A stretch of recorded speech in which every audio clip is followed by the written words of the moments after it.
Next हमारे पास जो topic है वो है परसेंटेज कंपोजिशन। तो हमें पता है कि जो एलिमेंट्स होते हैं या जो कंपाउंड्स होते हैं उनको हम एलिमेंट्स को सिंबल से रिप्रेजेंट करते हैं और कंपाउंड को उनके फॉर्मूला से रिप्रेजेंट करते हैं। जो केमिकल फॉर्मूला होता है वो क्या होता है? केमिकल फॉर्मूला रिप्रेजेंटेशन होती है। किसकी रिप्रेजेंटेशन होती है?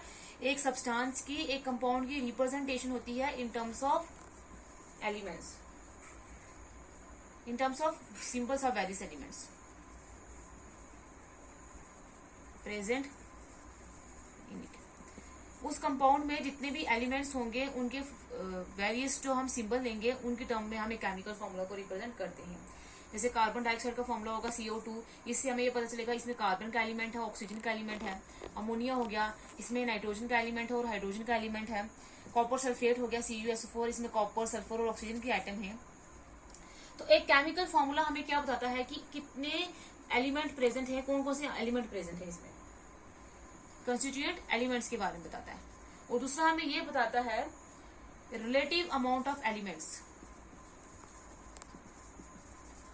एलिमेंट प्रेजेंट इन इट, कि कितने कितने जो एलिमेंट्स प्रेजेंट हैं उनका अमाउंट कितना है, उनकी परसेंटेज कितनी है एक कंपाउंड में, वो हमें बताते हैं। तो परसेंटेज कंपोजिशन क्या होता है? अगर हमें एक मॉलिक्यूलर फॉर्मूला में अगर हमें किसी भी एलिमेंट का मास पता है कि उसका मास कितना होगा, लेकिन किसी भी एलिमेंट की अगर हम परसेंटेज पता करनी है तो वो हम किससे पता करेंगे? परसेंटेज कंपोजिशन से। तो परसेंटेज कंपोजिशन को हम एक्सप्रेस करते हैं मास परसेंटेज में, मास परसेंटेज कंपोजिशन में। और मास परसेंटेज कंपोजिशन क्या होती है, क्या बताती है हमें, क्या देती है? Gives the mass of each element expressed as the percentage of total mass। Mass percentage हमें क्या बताता है, क्या देता है? मास ऑफ ईच एलिमेंट, कितने एलिमेंट का जो मास होगा उसकी जो परसेंटेज होगी, टोटल जो कंपाउंड है, टोटल जो फॉर्मूला है उसमें एक एलिमेंट की कितनी मास की परसेंटेज होगी, वो कितना परसेंटेज में पाया जाएगा, वो क्या होगा? उसका मास परसेंटेज होगा। मास परसेंटेज किसके बराबर होता है? Mass percentage of an element is equal to उसकी एटोमिसिटी, मतलब नंबर ऑफ एटम्स कितने हैं, number of atoms, atomicity into में atomic mass upon molecular mass into में 100। ये है फॉर्मूला कैलकुलेट करने का मास परसेंटेज।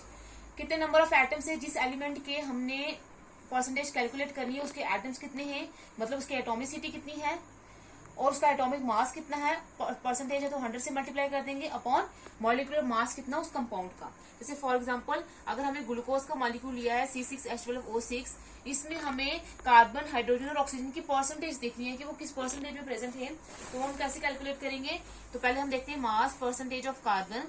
तो कार्बन के कितने नंबर ऑफ एटम्स है? 6, और हमें इसी की परसेंटेज निकालनी है तो कितने नंबर ऑफ एटम्स है? 6, और इसका एटॉमिक मास कितना होता है एक कार्बन का? 12 अपॉन मॉलिक्यूलर मास ग्लूकोज का कितना होगा, एक कार्बन का मास होता है 12, तो 6 कितना होगा? 6 × 12 प्लस एक हाइड्रोजन का होता है 1, तो कितने हैं? 1, 12 हाइड्रोजन तो 12 × 1 प्लस एक ऑक्सीजन के कितने होते हैं?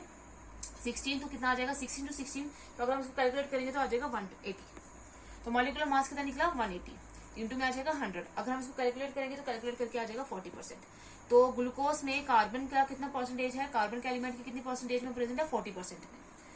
तो वैसे ही नेक्स्ट अगर हम मास परसेंटेज लें हाइड्रोजन की, तो हाइड्रोजन के कितने एटम प्रेजेंट है? 12। एक हाइड्रोजन का कितना मास होता है? एटॉमिक मास 1 अपॉन मॉलिक्यूलर मास कितना ग्लूकोज का? 180 इंटू में क्या आ जाएगा? 100। तो इसको कैलकुलेट करेंगे तो आ जाएगा 6.6%। तो ग्लूकोज में हाइड्रोजन का कितना मास परसेंटेज है, कितने अमाउंट में प्रेजेंट है? वो 6.6% में प्रेजेंट है। तो वैसे ही मास परसेंट ऑफ ऑक्सीजन, ये जो हमारे पास फॉर्मूला है इससे हमें ये तो पता चल रहा है कि इसमें कार्बन, हाइड्रोजन और ऑक्सीजन एलिमेंट हैं, लेकिन कितने परसेंटेज में प्रेजेंट है वो हम मास परसेंटेज से कैलकुलेट करेंगे। वैसे ही मास परसेंटेज ऑक्सीजन की किसके बराबर होगी? Number of atoms, number of atoms कितने हैं ऑक्सीजन के? ग्लूकोज में 6 इंटू एटॉमिक मास कितना है उसका? 16 अपॉन मॉलिक्यूलर मास कितना? ग्लूकोज का 180 इंटू में आ जाएगा 100। तो इसको कैलकुलेट करेंगे तो आ जाएगा हमारे पास 53.3%। तो हम ऐसे किसी भी एलिमेंट की एक कंपाउंड में मास परसेंटेज निकाल सकते हैं। एक और एग्जांपल लेंगे, जैसे NH3 अमोनिया।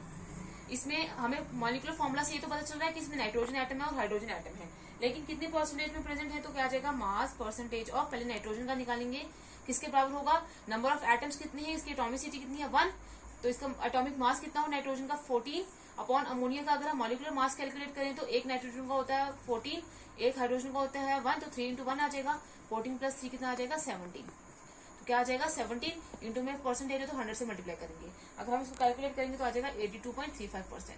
तो अमोनिया में नाइट्रोजन का कितने मास परसेंटेज में प्रेजेंट है, वो कितनी परसेंटेज है उसकी 82.35%। वैसे ही मास परसेंट ऑफ हाइड्रोजन किसके बराबर होगा, कितने नंबर ऑफ एटम्स है हाइड्रोजन के 3, एक हाइड्रोजन का एटॉमिक मास कितना होता है 1 अपॉन इनका मॉलिक्यूलर मास अमोनिया का कितना है 17 इंटू में आ जाएगा 100, तो इसको कैलकुलेट करेंगे तो आ जाएगा 17.65%।